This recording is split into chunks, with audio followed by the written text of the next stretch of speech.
In the name of God, the Beneficent and the Merciful, we want to teach the valuable book of Professor Roy Billinton, Reliability Evaluation of Engineering Systems, Concepts and Techniques, which is the best reference of reliability that I know.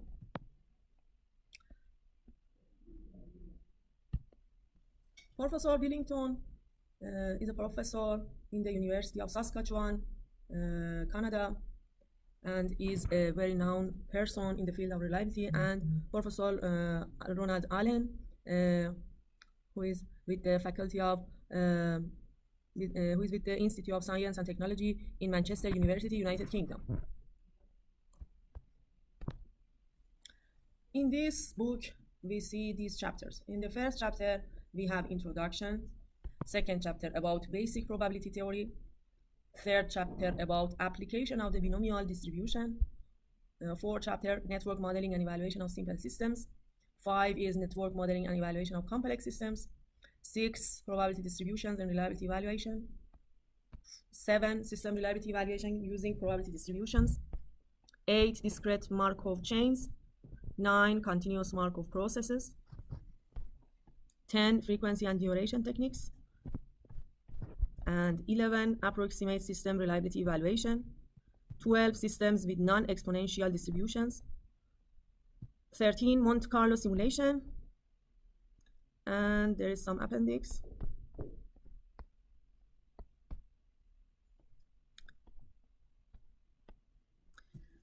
First chapter, introduction. Why we should learn reliability in engineering systems. In modern society, professional engineers and managers are working on planning, design, manufacturing, and operation of products and systems that range from simple products to complex systems. How the system is important, the degree of importance of the system determines the amount of attention to the reliability factor in the design of the product. Users, customers, and society have a general knowledge about reliability. For example, they ask when they want to buy a product, how reliable or how safe is this product? These questions can be answered by using quantitative reliability evaluation. Our mission in this course is to find and learn how we can calculate the reliability of a system in a complex or system, in a simple or complex system. This book is concerned about describing a wide range of reliability evaluation techniques and their application. What is the philosophy that is related to reliability, and why should we teach the reliability in our engineering departments? Reliability evaluation techniques initially was developed in the aerospace industry and military applications. And then another important application is in the field of nuclear industry, which is now under extreme pressure to be safe and reliable. And in the electricity sector, which we expect to supply energy and demand without any failure or larger scale blackouts, and in the power plants or process plants, such as steel plants and chemical plants, the reliability of the energy or power is very important because they may have larger scale losses and idling because of the system failure. Or it can cause deaths or environmental pollution. In the nuclear accident, we may have environmental pollution that cannot be solved soon. It can remain for decades. We have had several severe problems in our industry in the world. For example, Challenger space shuttle in 1986, Chernobyl nuclear accident in 1986, blackout in 1977, and a lot of accidents that we can search them in the web. For example, Fukushima nuclear accident. Fukushima nuclear accident in 2011 occurred in Japan, and the cause of the accident was an earthquake and tsunami, which resulted in electrical grid failure and damaged nearly all of the power plant's backup energy sources. And subsequently, they couldn't cool reactors and shut down. After shutdown, the pumps that after shutdowning, they were not able to cool reactors because of the pumps shutdown. Our reliability and safety and our risk in our systems. Society has great difficulty in distinguishing between a hazard, which can be ranked in terms of its severity, but does not take into account its likelihood, and risk, which accounts not only for the hazardous events, but also for their likelihood. Reliability evaluation techniques can assist in the objective of assessment of this probabilistic risk and help to account not only for severity, but also for likelihood. We always multiply severity by likelihood to calculate the risk. Modern reliability evaluation techniques are also used in a much wider range of applications. The risk have another term, risk calculation. Likelihood multiplied by impact. So, reliability evaluation techniques are also used in a wider range of applications, including domestic appliances, automobiles, and other products that individually have little socioeconomic effect when they fail. For example, when we have a failure in an automobile, we have less danger than we have a failure in a train or in an airplane. We can use the reliability evaluation techniques for all of the products. Part of the reasons that we focus on reliability is for change in the law. For example, in North America and European countries, they force the manufacturers to produce products with lower risk, and they are forced to calculate their product's reliability. In our country, we should, as a third world country, we should focus on changing our laws to produce products with higher reliability. And we should determine the amount of reliability needed for suppliers, designers, and manufacturers. And they should be responsible for losses and injuries to customers due to their product failures.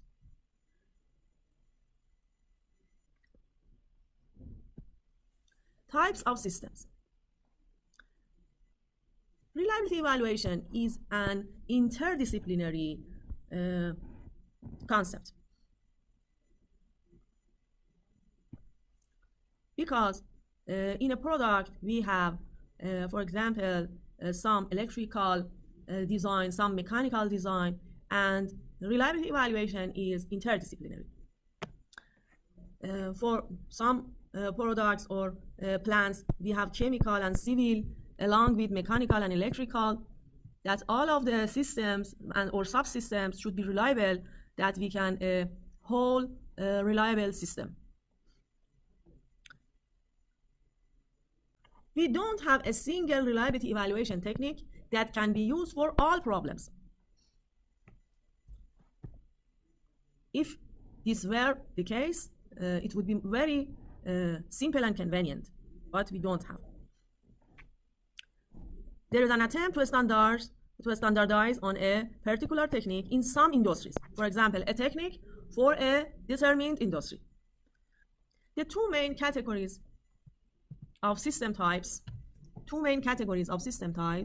are mission-oriented and continuously operated systems. Mission-oriented, like airplane. The system should not fail during the mission. Mission-oriented system can be divided themselves to two subcategories.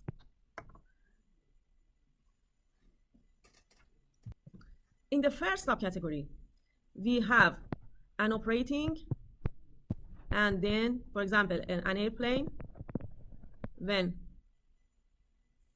flies and should be reliable till landing in the destination. A commercial airplane only takes off for its mission after all subsystems have been checked. And our goal is that the airplane completes its mission without failure. The likelihood of failing during the mission is important for us and should be below an acceptable level. We have the time that system operates, and then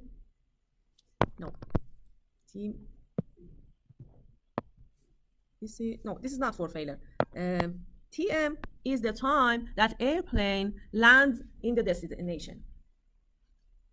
The time of landing in the destination. If we have failure after landing,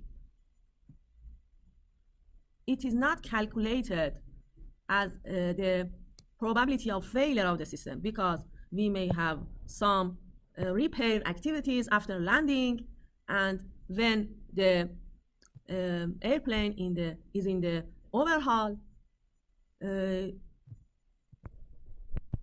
it's okay that parts of the system don't work because we are in the middle of overhaul.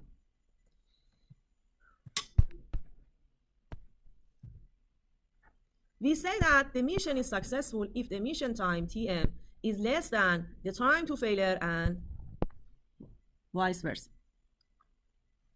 But if we have failure of part of the system before landing, it is dangerous.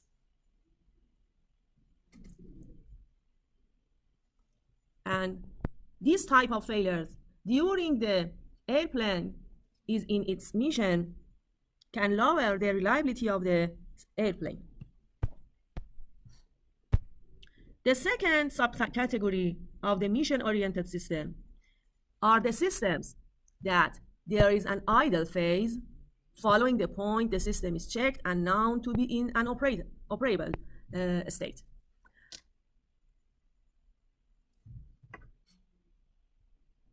The system is then expected to function for a mission time, TM, following a random idle time. The system can fail during the idle time. This is the point that the system starts to work. This is the idle time, and this is the time that we have operating. The system is operated or operating. After the mission of the system finished, we can have failure, and it doesn't have any effect on the overall reliability of the system. For example, for a generator, for a diesel generator, if we have a failure in this time, we don't have problem. We can solve it. But failure in this time is important for us because it can lead to the failure of the system. Another example is a protection system. The protection system of a power system don't work continuously. Only when we have a failure in the system, the protection system should work. The most of the time, the protection system is idle. And if we have a failure during the idle time, it is important because nobody knows when the failure occurred. But when we have we have a failure in the system, that the protection system should start to work. If we have failure in this time, it is dangerous. Another type of the system is continuously operated systems. For example, a power system. In a large power system, in every duration of time, we have some of our equipments in up states and some of them in down state. And only when we have a blackout, the whole of the system is failed. But in other times, we don't have blackout, the system is working, and we only have the up and down states for our subsystems in the energy sector. For example, an electrical distribution system may suffer from failures due to bad weather or other causes that lead to interruption of supply to customers. In this figure, you see that we have operating and then we have failure for a power system. Then we repair the system and then operate, then again failure. We can have multiple failures in our system, and we try to lower these failure times.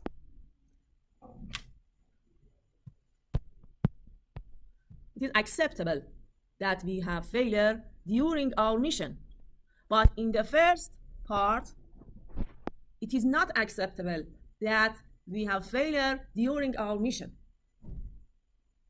The first failure in this category is the last failure.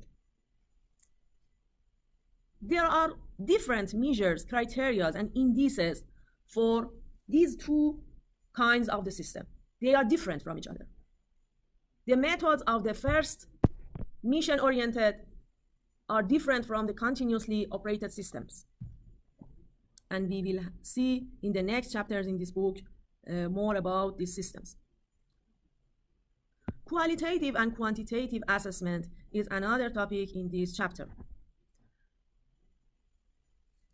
Reliability for a single part of the system can be an inherent characteristics of a system or product. If the reliability should be considered in the design process of this product from the earliest stages of designing this product. When we want to consider the reliability in the designing stage, we should express it in quantitative terms and specify it as part of the system objective. Statements such as, "It will not fail, it is very reliable," or "Our equipment is more reliable than that made by company X," won't gain us any information. We can define some numerical indices for reliability evaluation to show that how a system may fail, or show the consequences of failures, or provide information to enable engineers and managers to relate the quality of the system to economics and capital investment. For example, expected energy not supplied. That can be multiplied to the cost of energy. Expected energy not supplied can multiply by cost of energy per kilowatt hour. That can show us the amount of loss. Quantitative assessment can be used for two particular purposes. The first is assessment of past performance, and the second for prediction of future performance. For example, when we have sold a product to our customers, we measure how much failure occurred during 1 year, during the first year of using that product. This is the assessment of the past performance. And in the prediction of future performance, we guess that for one product, how many percent of the product may fail during its first year of in the assessment of the past performance, we need to have a statistical data. And this is also important to predict the future behavior. We should gather the information from our customers. Past performance assessment is valuable because it does the following: identifies weak areas that need reinforcement or modification. Which subsystem of our product is responsible more for the failures of the system? Establishes chronological trends in reliability performance. Establishes existing indices which serve as a guide for acceptable values in future reliability assessments. We calculate our reliability indices in different time intervals. For example, every day we calculate the indices and we can have a trend for the reliability in these indices. Clear the overall system status for us. Enables previous predictions to be compared with actual operating experience. Monitors the response to system design changes. Assessment of future system performance is valuable because it predicts the following: how the system is expected to behave in the future. It is very important for us. The benefits of alternative system designs, reinforcements, and expansion plans. We can compare different design of a product based on the reliability outcome. The effects of alternative operational and maintenance policies. Maintenance policy can affect the reliability of the system. If we don't maintain a system correctly, we can increase the probability of the failure in that system. We can have cost benefit worth calculation for alternatives to our reference design and compare their reliability and cost to decide which design is the best for our product.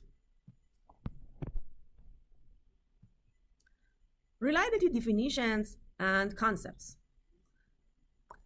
When we decided to calculate the reliability of a product or system,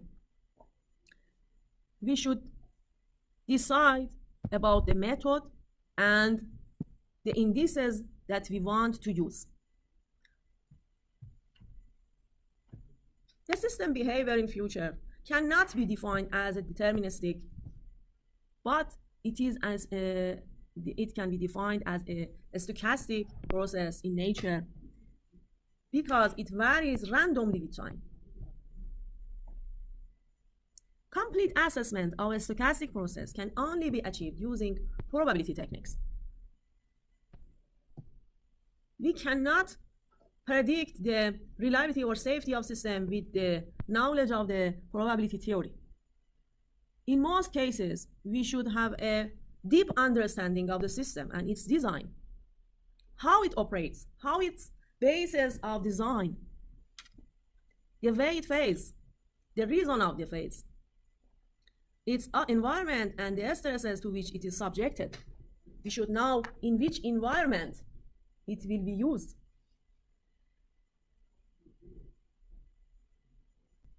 This is called engineering judgment. And the probability theory cannot circumvent it. Probability theory is only a tool that is available to engineers that help them to transform knowledge of a system into a prediction of its likely of future behavior. A widely accepted definition of reliability is the probability of a device performing its purpose adequately for the period of time intended under the operating conditions encountered. It can be broken down into 4 basic parts: probability, adequate performance. We should define what is the adequate performance for this product. Time. How much time we use this product for operating conditions. What is the temperature? Temperature. What is the pressure? What is the pollutants in the system? The first part, i.e. probability, provides a numerical input for the assessment of reliability. For example, we say that our aim is to reach a 95% of reliability. This is our goal for the probability of a system that works intact, and only 5% is the probability that a system encounters a failure. In many cases, this definition is the most significant index, but there are other parameters that should be calculated and used, which are discussed later in this book. The other 3 parts, for example, adequate performance, time, and operating conditions, are all engineering parameters.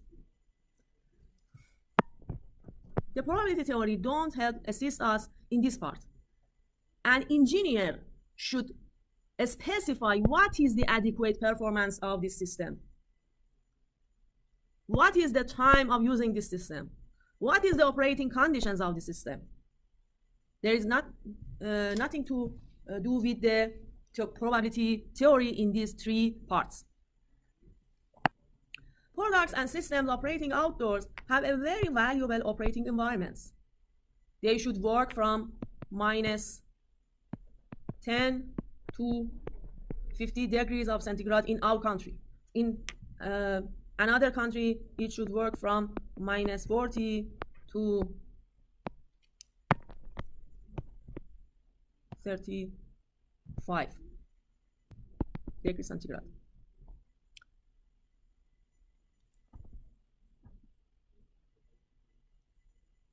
We may have some failures related to these operating conditions because a stress level in an environment can be more than the level that is designed for a product.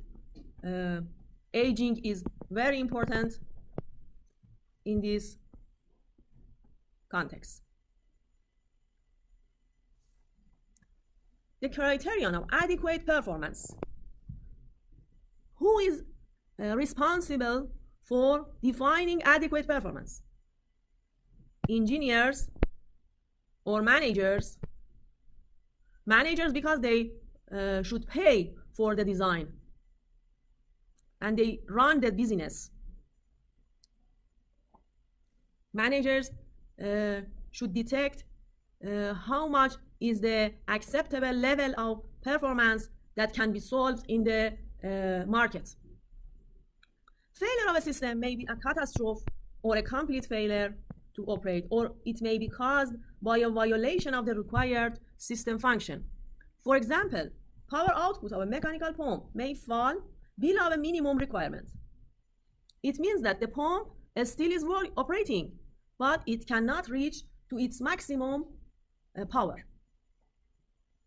Reliability indices and criteria. The classical index used to assess reliability is probability as defined in the previous section. But there are many other indices that are not calculated regularly. And it depends about the system and its requirements. For example, about these additional indices, expected number of failures that will occur in a specified period of time. For example, a day or a week or a month or a year. The average time between failure. This is very important. Average duration or downtime of a system or device. It is very important. The expected loss in a revenue due to failure. The expected loss of output due to failure. And other indices that you can see them in the literature.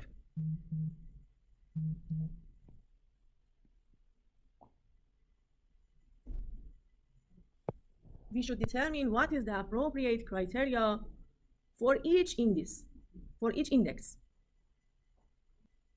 The system performance indicator and the acceptable level can be fixed or deterministic values, specified and calculated using deterministic techniques. But in most cases, we cannot fix them or determine them exactly. And in these cases, we will have an stochastic value. We should compare in our design the load to strengths. If the load be more than the strength of a system, we will have failure. In this case, we have deterministic load. Deterministic, that means that we know the exact amount of the load. For example, load is 150 Newton. And the strength is 300 Newton. But in most cases, we don't have a deterministic value. We may have a stochastic load and a deterministic strength, or a deterministic load and a stochastic strength, or both of them be stochastic, and we have probabilistic distribution for LP and LC. And this will be the probability of failure, the intersection of these two distributions. In this figure, we have this part as the probability of failure.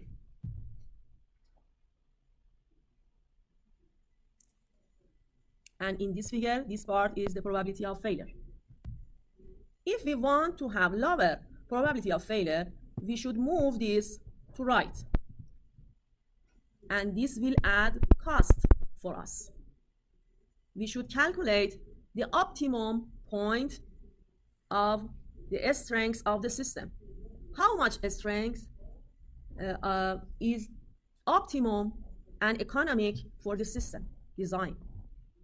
We see that it may be impossible to reduce the failure probability to 0. For example, in this case, we cannot reach the probability of failure to 0. In this case, it's simple.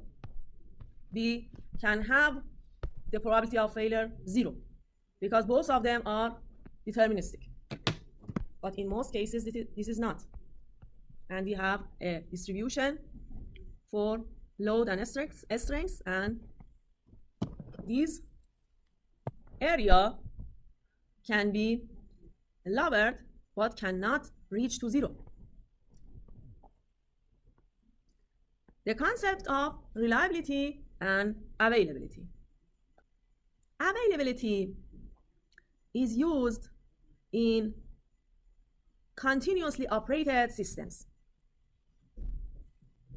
Definition of reliability in the previous sections can be used for mission-oriented systems satisfactorily. This measure is suitable for quantifying the mission-oriented systems. And the reliability can be interpreted as the probability of a component device system staying in the operating state without failure. but it is not suitable as a measure for the continuously operated systems that can tolerate failures. The measure used for these systems is availability, which is interpreted as the probability of finding the component device system in the operating state at some time into the future.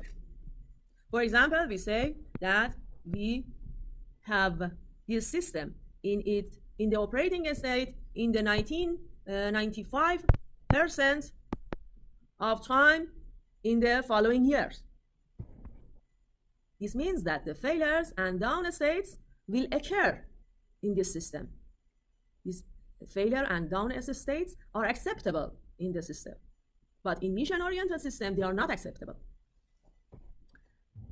So it is important that we discriminate between the reliability and availability.